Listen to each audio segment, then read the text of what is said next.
నాగర్ కర్నూలు జిల్లా కల్వకుర్తిలో విషాదం నెలకొంది. ఇద్దరు పిల్లలకు విషమిచ్చి తల్లి ఆత్మహత్యకు పాల్పడింది. తల్లి కూతురు మరణించగా కుమారుడు ఆసుపత్రిలో చికిత్స పొందుతున్నాడు. ప్రసన్న అనే మహిళ తన ఇద్దరు పిల్లలతో కలిసి తిలక్ నగర్లో నివాసం ఉంటోంది. 2 నెలల క్రితమే గుండెపోటుతో ఆమె భర్త మరణించాడు. ఇవాళ విషం కలిపిన అన్నం తాను తిని తన ఇద్దరు పిల్లలకు కూడా పెట్టింది. దీంతో తల్లి కూతురు మరణించగా కొడుకు ఆసుపత్రిలో చికిత్స పొందుతున్నాడు. భర్త చనిపోవడంతో మానసిక వేదనకు గురై ఆత్మహత్యకు పాల్పడిందని బంధువులు అంటున్నారు.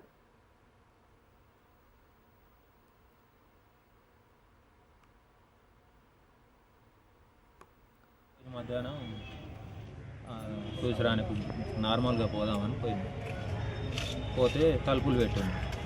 దబా దబా దబా కొడితే పక్కన వచ్చినారు. కిటికీలోకి వెళ్ళి గట్టిగా వదిలితే బాబు వాంతి చేసుకుంటా వచ్చింది.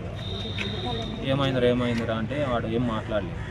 లోపలికి పోయి బెడ్రూమ్లో చూసరికి పాప నురుగు కట్టుకొని అప్పటికేసాను. మా కోడలే పాప. మా యొక్క కొనూపిరితో అంబులెన్స్ వచ్చే లోపలనని మా అల్లుని తీసుకొని వచ్చేసినాం. బండి మీద తీసుకొని వచ్చినాం.